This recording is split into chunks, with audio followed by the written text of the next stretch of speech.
Nella stessa epoca, l'entrata della Somalia nella Lega Araba costò il carcere a 4 elementi di primo piano della sinistra, che avevano manifestato la loro opposizione. L'anno scorso, dopo la caduta di Gigiga, contro Siad Barre fu tentato un colpo di Stato. 17 ufficiali dell'esercito e della polizia furono fucilati pubblicamente dopo un processo durato 6 mesi. Il regime non tentò di nascondere l'episodio. È quel che stabilisce la legge del 1975 che consente, in caso di contrasto, il ricorso al magistrato.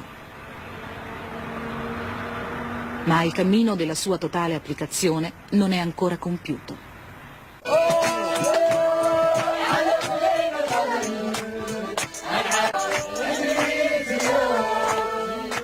Prima della rivoluzione non più del 3% dei somali studiavano e in 3 lingue straniere, italiano, inglese e arabo.